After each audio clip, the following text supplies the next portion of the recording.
খড়দা থানার অন্তর্গত সোদপুর জয়গোপাল রায় চৌধুরী রোডের একটি প্রাচীন কালী মন্দিরে দুঃসাহসিক চুরির ঘটনা ঘটেছে। মঙ্গলবার সকালে মন্দির সংলগ্ন এক বাসিন্দা দেখেন মন্দিরের দরজা খোলা।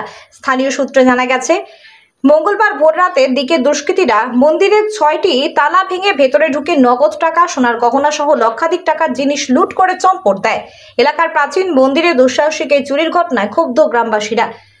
অভিযোগের ভিত্তিতে ঘটনা তদন্ত শুরু করেছে খড়দহ থানার পুলিশ। মন্দিরের পূজারী রতন চক্রবর্তী জানান, সোমবার রাত 9:30টার সময় তারা মন্দির বন্ধ করে বাড়ি চলে গিয়েছিলেন। এদিন সকালে স্থানীয়রা দেখেন মন্দিরের দরজা খোলা। তার অভিযোগ, দুটি দরজার মোট 6টি তালা ভেঙে দুষ্কৃতীরা লুটপাট চালিয়েছে। দেবীর সোনার অলংকার সহ লক্ষাধিক টাকার জিনিস খোয়া গিয়েছে। ব্যারাকপুর থেকে বিশ্বজিৎ নাথের রিপোর্ট, বাংলা এমজি নিউজ। শোনা গেল যে এই মন্দির প্রায় 350 বছরের। এই রকম ঘটনা কি প্রথমবার? এই প্রথম। কি ঠিক হয়েছে, কি চুরি হয়েছে যদি বলেন? আমাদের চুরি হওয়া, আমাদের ঠাকুরের পুজো পারপাস, আমাদের দুটো সেট থাকে পুজোর বাসন, সমস্ত পরিষ্কার করে নিয়ে গেছে। ইভিন মায়ের কাছে শিব বসানো যে তাম্রকুণ্ড, সেই শিব নাবিয়ে রেখে তাম্রকুণ্ড নিয়ে গেছে।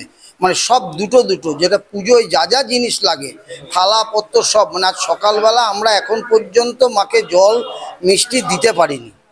আর দ্বিতীয় কথা হচ্ছে, আমরা আরেকটু জায়গায় গিয়ে সেটা হচ্ছে আমাদের যে টাকা পয়সাগুলো ছিল সেগুলো নিয়ে গেছে। ফলে আমরা যে এই মুহূর্তে ব্যবস্থা সেটাও কিছু করতে পারছি না। মোটামুটি 3000 3,500 টাকা এই প্রণামী বক্সে ছিল।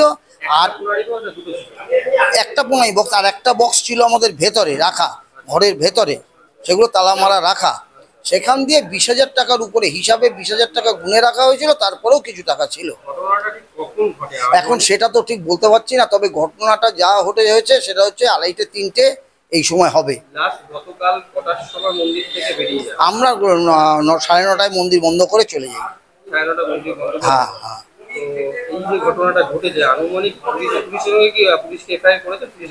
হ্যাঁ, পুলিশ এসেছিল, খড়দা থানা, আমার খড়দা থানার আন্ডারে এসেছিল। থানা থেকে বললো আমরা দেখছি, ওই তো FIR লজ করতে বললো, একটা লিখিত দিতে বললো, আমরা ধরে নেবো।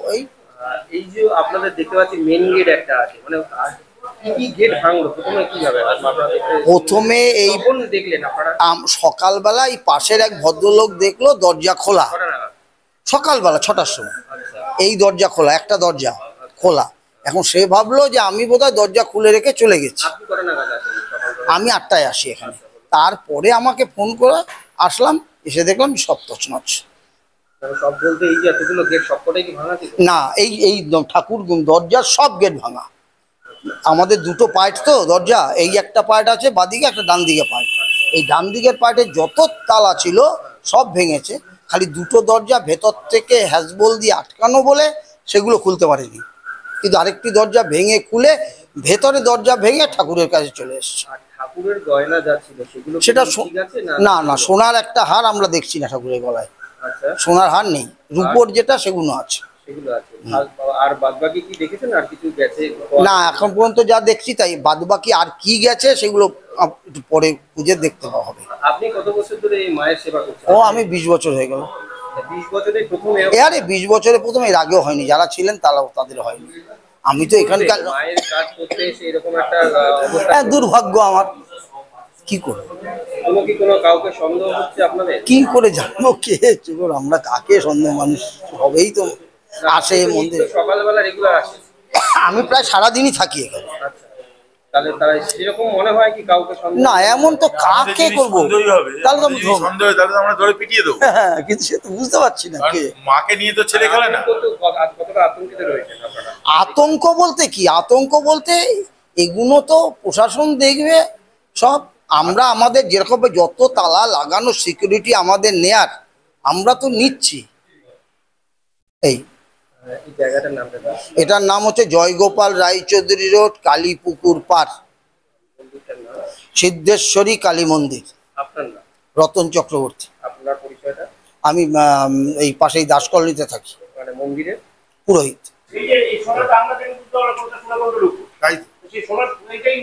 আমি রোজ মাকে প্রণাম করতেছি। আমি দেখছি যে মাসে সরু চেনটাতে নিয়ে যাবে। আমি তার সরু চেন কেউই দেখতে পাবে। আরে এখানে সিসি ক্যামেরায় কোথাও নেই। না সিসি ক্যামেরা যেগুলো যে যার তাদের সেখানে নেই, তবে একটা খবর পেলাম বস্তা কাঁধে নিয়ে ওটা লোক আমাদের ওই গাছপালা ওই রাস্তা দিয়ে গেছে। এবার ওইখানে শঙ্করদের বাড়িতে সিসি ক্যামেরা আছে, ও ছেলে না আসলে রাত্রিরে না ছাড়া দেখতে পাবো না। হ্যাঁ, ওই আমাদের বাড়ির সামনে ওই পাশে বাড়ি একটা ও সিসি ক্যামেরা আছে রাস্তায়। কথা বললি না? আজকের রেটে যদি সোনাটাকে ধরা হয় তাহলে 1 লাখ টাকার উপরে মাল ঝাড় করে নিয়ে চলে যাবে। আজকের রেটে যদি সোনাটাকে ধরা হয় বাসনটা তো একা নিতে পারবো না। ওরা ফ্যামিলি এসেছিল বা কিছু নিয়ে এসেছিল, একা তো হওয়া সম্ভব না। এত বাসন নিয়ে আমি পুলিশকে বললাম 2-4টা ছিটকা চোট বা 2-4টা পাকা চোরের একটা ভালো করে বাইনার দেন, চোর এমনি বাইরে ছিল, পুলিশ তো গুরুত্ব দেবে।